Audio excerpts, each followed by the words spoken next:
Justice Show on 101. Because I'm lazy. Well, I was lazier then than I am now. 6:36. 74 degrees outside, high today of 105. So some of the major headlines today were scorching heat across the country. Heard this on the drive in, right? Some places topping 100. Okay.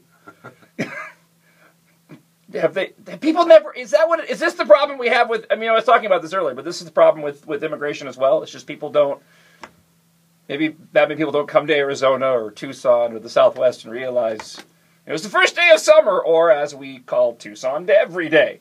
But you just, every year, it's the same thing. It's summer heat, scorcher to start the summer. I think, yeah, whatever. Has the rest of the country not figured this out? You know, just makes me laugh a little. It's hot, yeah. That's why they have air conditioning. All right, moving on.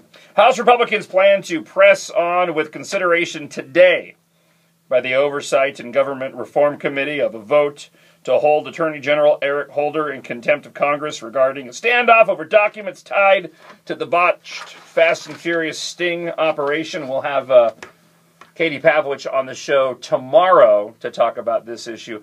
Fine. Hold him in contempt of court. Great, fantastic, but then what?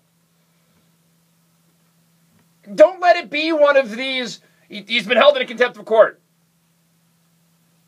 And now we move on. No, we need to have some resolution. People need to be held accountable for these things.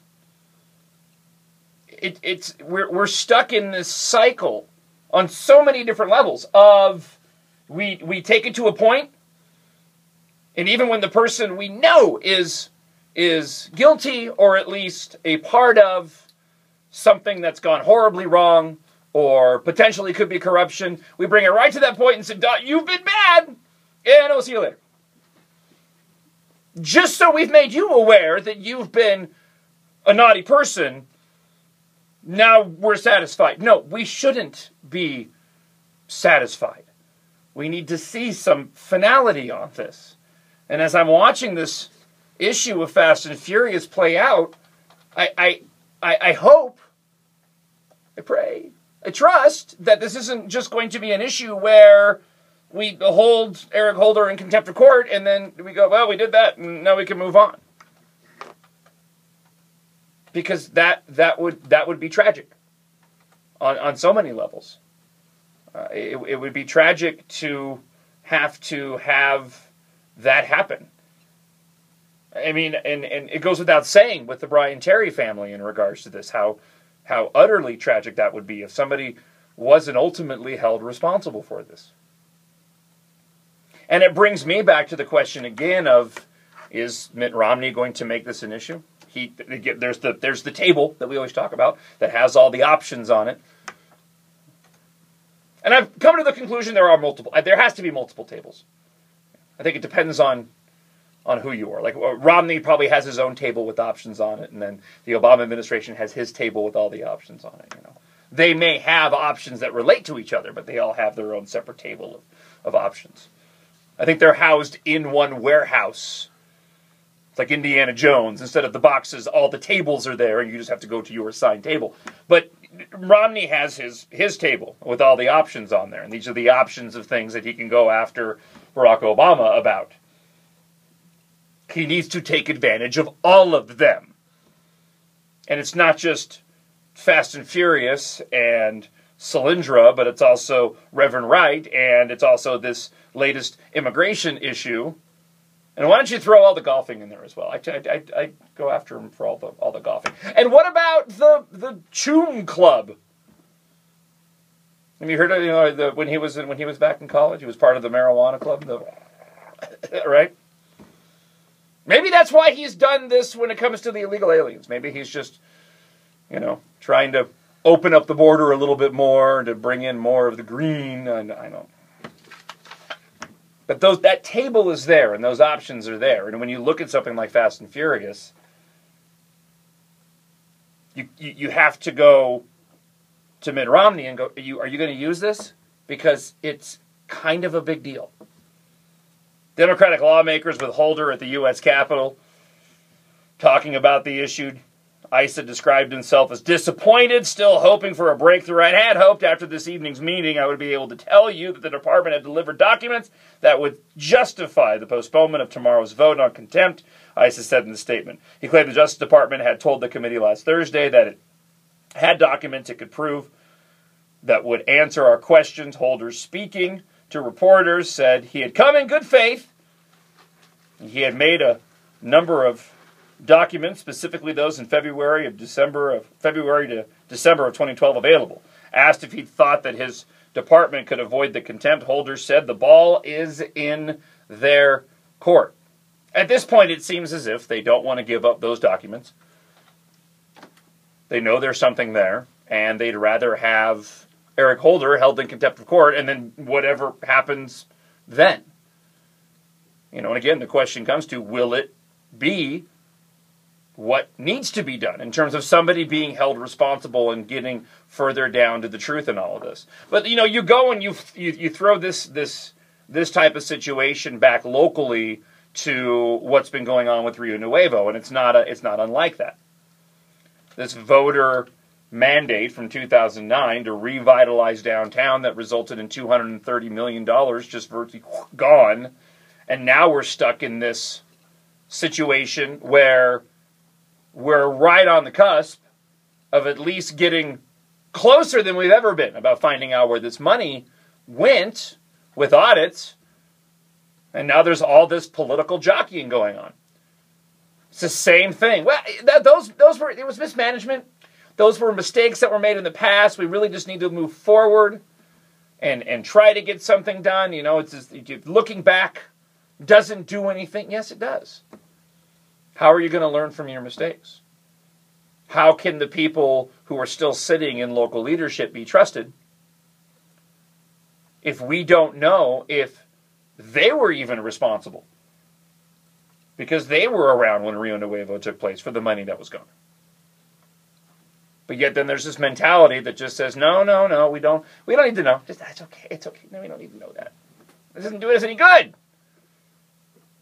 The key there is us, by the way. It doesn't do us any good, meaning them. It doesn't do them any good, meaning it could hurt them, and they don't want that. All right, moving on.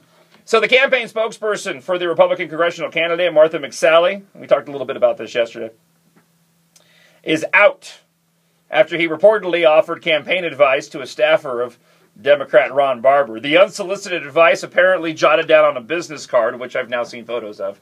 Boy, this whole thing was ugly. Provided tips to the staffer on defeating Republican Jesse Kelly. Now, this was in the waning days of the election. I don't know what they were trying to accomplish, except for the fact that it does go to show that the thought that this race was much closer than it was, based off of the polls that most everybody's seen. Everybody thought that. That still raises an eyebrow for me. Everybody thought, even down to the point where it appears that Sam Stone was willing to put this out there to the Barber campaign at the last minute to try to help him win, and then Jesse Kelly was beat so handily in the election. That raises an eyebrow to me. And I'm not going towards corruption. I'm more leaning towards people didn't want to say during the polls how they were going to vote because of the whole former Congresswoman Giffords issue. I think a majority of people that went out and voted, and I know that they've shown some of the makeup of the election and how Jesse Kelly's support wasn't all in one section. It eroded in several different sections. I don't think it eroded. It's not to say people didn't vote for Barber. What it is to say is that a bunch of people decided this election they were going to vote on their emotions and throw a vote in there for Congresswoman Giffords rather than for the right person to select the seat because it was such a short seat. And again, people aren't paying attention. People aren't thinking in terms of CD2. You are, I was, as you should be, because it's going to be very hard for Ron Barber to be beat now because he is going to be the incumbent in a closer district in terms of the Republican and Democrat makeup. But given the fact that everybody, including Sam Stone, who stuck his neck out there and then ended up paying the price for it, thought this race was going to be closer by like 3%. That's what it said on the card. You know, you're down by 3. This is what you can do. I think it just goes to show that there was a lot of emotion at play when people head into the booths when they cast their vote, and they kind of just said, you know what, Giffords, Bink. Might even been closure for a lot of people who were still wrestling with what happened on January 8th. Sam Stone decided to step down as communications director to do what's best for McSally, according to her campaign manager, Christian Morgan. McSally's campaign issued a Tuesday press release announcing the resignation, thanking Stone for helping to launch her campaign during the CDA primary. Problems began for Stone after Barber's campaign revealed this week that Stone had approached the Barber aide, June 7th, the University of Arizona, at the Bio 5 conference, offered advice on how to beat Kelly, whom Barber defeated in the CD8 race. Stone reportedly handed the staffer a business card with a handwritten note. On the back, the note says the Republican polling showed Barber was down 3%, and the only room to move was social issues, abortion. The note suggested to target independents, Republican women. And I actually saw a picture of it. It was a whole sad situation. Because even James T. Harris, and I took some heat for it as well, when we were hearing rumblings of this from numerous sources about what was going on, people were giving us grief on it. And then even when they said the card was handed out, it was allegedly said there was nothing jotted on the back. And then, oh, look, here's a card with stuff written on the back. And, oh, yeah, okay. I guess I forgot I did that. Oopsie. 751-1041 is the phone number. Prizes to give away today. Got your culinary experience tickets, also your Tucson International Raceway tickets as well for this weekend. TucsonInternationalRaceway.com. 648, 74 degrees outside. Your high today, 105. It's the Jon Justice Show on 104.1 The Truth, Tucson's News Talk FM.